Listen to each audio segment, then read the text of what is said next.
So could you please tell us about who you are? Yeah, absolutely. So my name is Ana Diaz Artiles. I am a traditional aerospace engineer from Spain originally. And I've been working on industry for a while, 5 years. I was launching rockets in French Guiana as part of Arianespace, this company, European company that launches the European rockets. So after a few years there, I actually changed gears a little bit and went to the US, which is where I am right now, to pursue a PhD in the kind of things that I do now more, which is the human side of human spaceflight. So yes, I went to MIT, got my PhD over there, and then I spent a couple of years, 2 or 3 years at Cornell University. My husband was a professor there, so we have this dual career problem or dual career opportunity, which is important to mention. This happens often. And then I moved to Texas A&M. So here I am an assistant professor. I've been 3.5 years here in the aerospace engineering department. And generally, I'm interested in human performance in extreme environments, especially aerospace environments and space. But yeah, pretty much every aspect of human performance, physiology, behavioral health, related to spaceflight, and these are things that I'm interested about. Mm-hmm. And why did you want to become an aerospace engineer? Yeah, I don't know why. I've always wanted to. Well, I wouldn't say always, but I realized this actually when I was in high school, pretty much when you are right now, finishing high school. And I always tell the story. So if someone has heard me before, it's always the same story, I guess. And there was this series on TV about how the humans got to the moon. It's a mini series called "From the Earth to the Moon," and Tom Hanks was there too. And that was the whole story about how the Apollo program and all this. So I remember being like, it was on Saturdays at whatever time, and at the time we didn't have Netflix or anything, so you just have to be there at the time.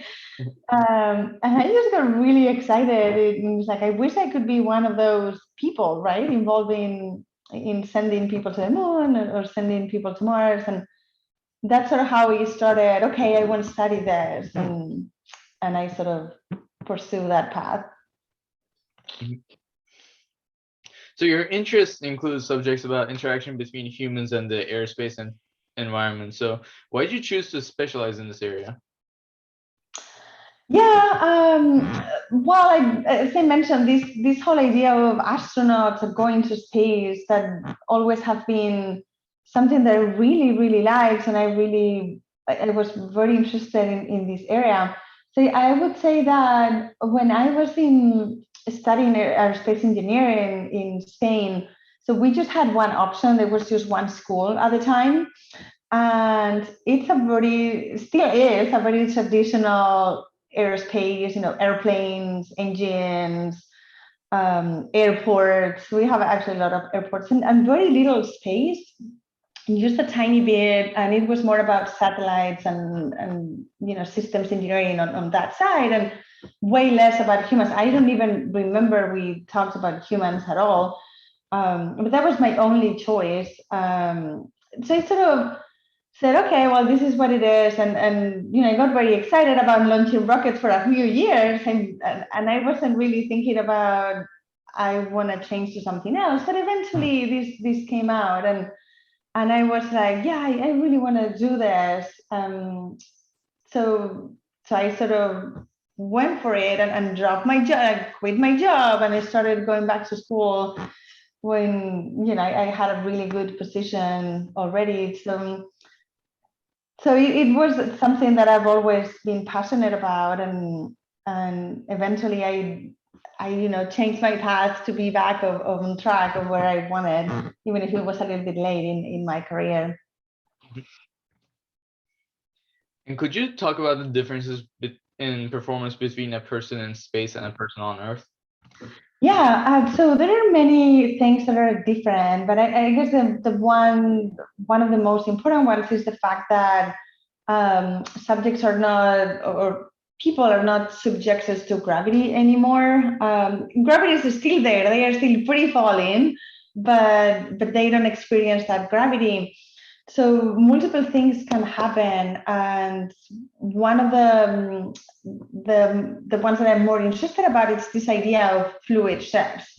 So you have all the blood and all your fluids that are typically stored more on your legs because we are upright, and then gravity is pulling down all these fluids.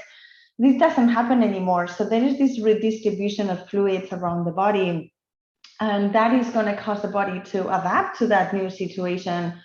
And the cardiovascular system adapts relatively well, and it's not necessarily a problem unless you come back to Earth, or you go to a different planet with gravity, for example Mars. So these are kind of the things that I'm trying to look into. Related to these fluid shifts, we are actually seeing some visual changes in some astronauts. We don't really understand why this is happening. We are seeing the eye a little bit more flattened in the back, and astronauts are starting to not see that well. They need glasses, and then if there is ophthalmologists out there, they were seeing a lot of weird things in the optic nerve in the back of the eye. And that's still a big unknown, which I guess makes this very, very interesting.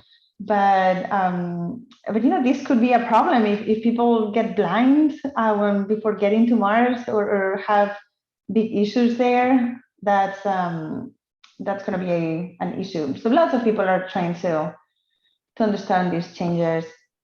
There are many others. There are changes in the brain. Actually, the brain shift upwards, which is pretty interesting. Changes in sensory motor function. People have to readapt to this new environment without gravity. So when we move an arm, we are already accounting for gravity, right?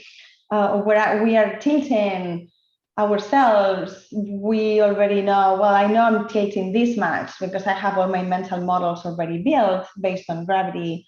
So if we remove the gravity, all these mental models can backfire or tell you wrong information. That could be very critical if you're trying to land on the moon or land on Mars. You need to pilot a spacecraft. So lots of different things can happen. Then there's the radiation issue, which I know less about, but that's another big problem too. So lots of different things happening. Mm-hmm. And how does human sensory motor function change when switching between different aerospace environments? Yeah, I sort of got ahead of the question, I guess. But yeah, one of the main things, as I mentioned, is this idea of perception of your own tilt or your own body position that can be, you can misinterpret some of those signals. The same thing with manual controls. If you try to do a specific action, moving your arms, piloting is a very good example that everyone can understand. So you can do the wrong action because you can control your limbs as well as you're supposed to. And then one of the projects that I'm looking into specifically now relates to bimanual coordination. So this idea of moving your two hands doing a specific pattern. And I don't think no one has studied bimanual coordination in altered gravity before. So that's very interesting to us.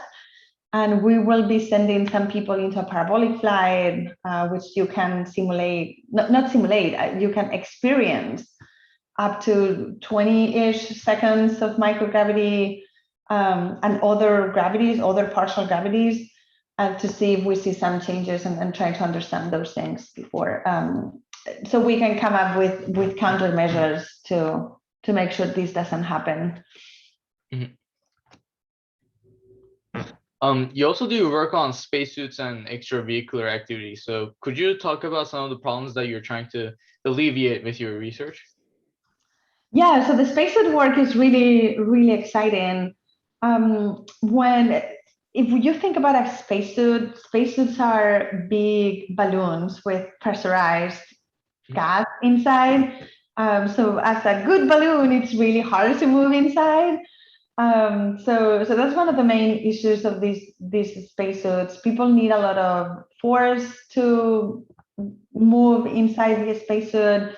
And also this human spacesuit interaction, there is contact in hard parts, there is fatigue because you need to move, things and bend your arms and all that all the time. And also there has been a lot of shoulder injuries as well because of the way the spacesuit is built. So this whole idea of human spacesuit interaction, spacesuit injuries, that's one of the things we're trying to assess here. So in our spacesuit projects, we came up with this idea of like a futuristic spacesuit that we call the smart suit. And this smart suit has 3 technological innovations that we can incorporate into the current gas pressurized spacesuits. So these 3 things are an internal soft robotic layer to help you move the spacesuit. So this is like the traditional exoskeleton to help you move your limbs and everything. But instead of being made of hard components, which is traditional how people have been using exoskeletons, now we are going with soft robotics, which are very much compliant and it's easier to put it on your body. So we are investigating how we can put an internal layer that can help you move and counteract this spacesuit torques or that prevents you to bend your extremities easily. So that's one thing. And the other 2 are for the external side of the spacesuit. So we want to put self-healing membrane.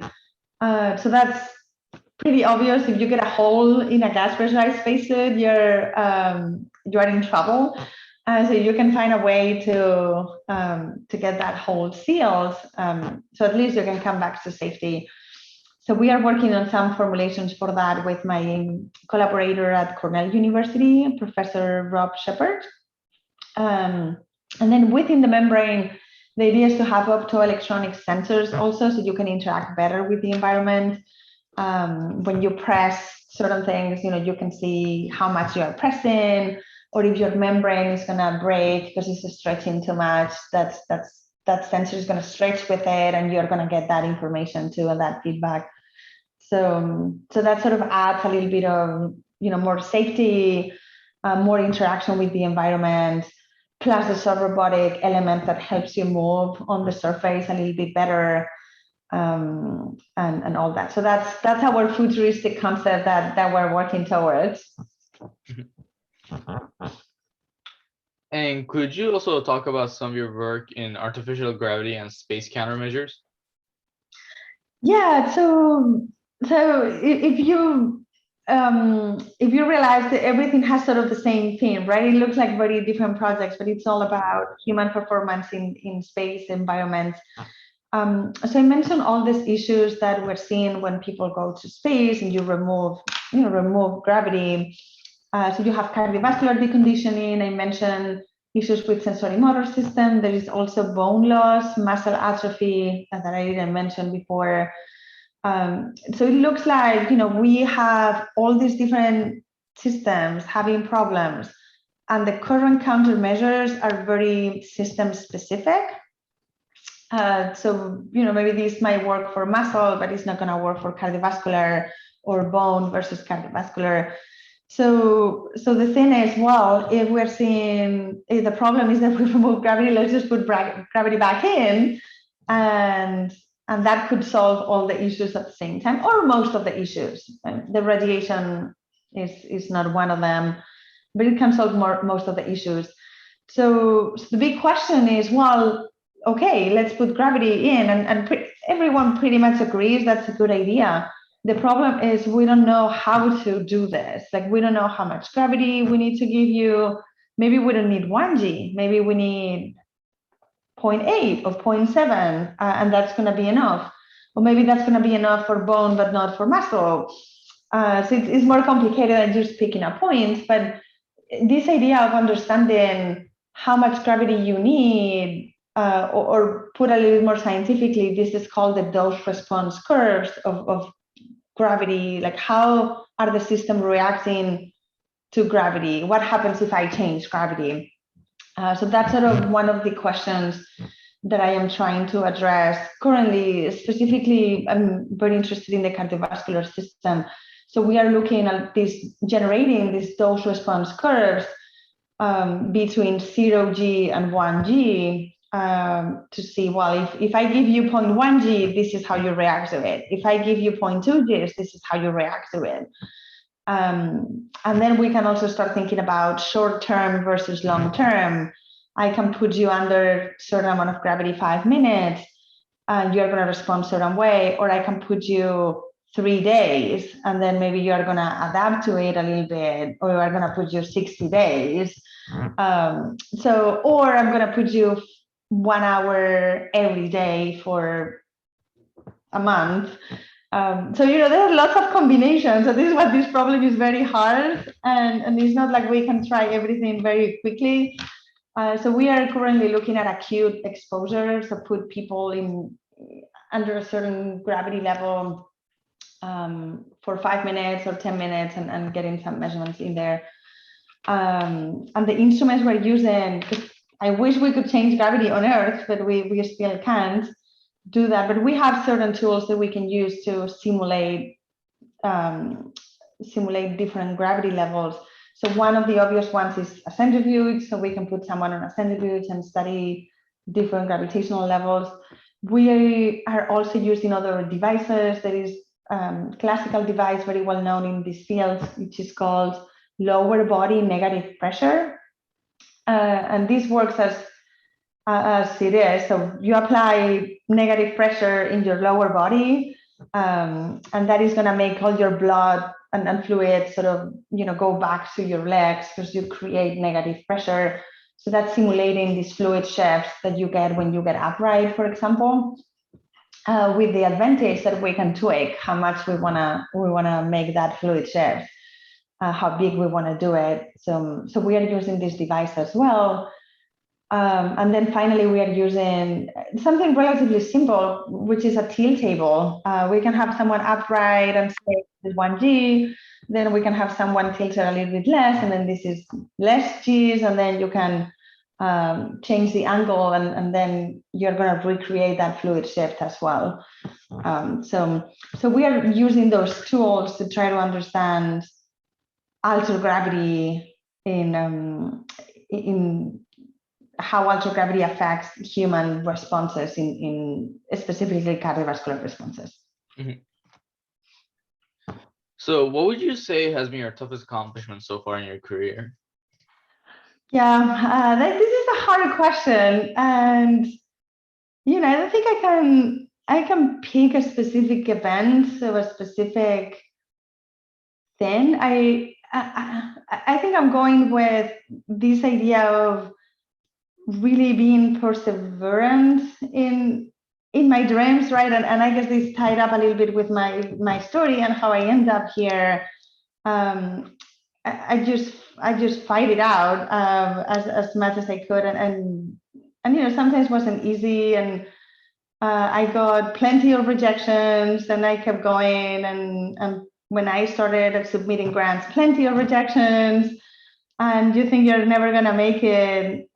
So just being able to do what I like and being part of this community of researchers trying to answer these super interesting questions, I think that's what I would say. And I think I'm pretty lucky as well of being here, but also because I put the efforts and kept going when I thought, I'm not able to do this, or I'm never gonna make it, which I'm sure, lots of other professors or professionals always know. You get these not good outcomes when you apply for things and fellowships and things. So I think just this idea of keep going and trying to pursue what you want to do. So that's what I say. Mhm. And what is a big milestone that you're looking forward to in your research? A big milestone, yeah. So yeah, I'm gonna dream big here, and definitely, going to Mars. Not necessarily me, but somebody in my lifetime, or being part of the people that made that possible. Being able to contribute to some extent to something that is useful to together, because of course that will take a lot of people and effort to make it. But that would be a big dream, and it's sort of like my ultimate goal to make sure this happens and contribute to some extent to it. And to high schoolers like me and to younger generations that want to become aerospace engineers, what will your advice be to be successful in this career? Yeah, so I think I'm going to repeat myself a little bit, but I would say just don't give up, because this is hard. It's a hard career, and especially those first. This is to high schools, right? Like a message for high schools, and if you make it to aerospace engineering, you're going to start with freshman year. That's a pretty hard year. Sophomore year, lot of classes, probably a big change of pace depending on the high school that you're coming from. So it's going to be pretty, relatively tough. I can remember when I started aerospace engineering, and I had pretty good grades in high school, and I was like, oh, I got this. And yeah, pretty much all of us got a good, like, humble experience when you get to these hard endeavors. um and it's it's hard, but you guys, you can do it, and keep pushing for your dreams. And sometimes that's not the path, and that's okay. But keep your dream there, and maybe there is another path that is better for you in the long run. And there are more than one path to achieve your dreams. So keep that in mind also, because not everyone has to go through the traditional path. There are other more creative, and that's important to keep in mind. So yeah, don't despair. Go for it. It's a really exciting career, and yeah, I definitely recommend it to anyone. Well, thanks for joining me and thanks for letting me interview you. That was great. For sure. Thank you so much for having me.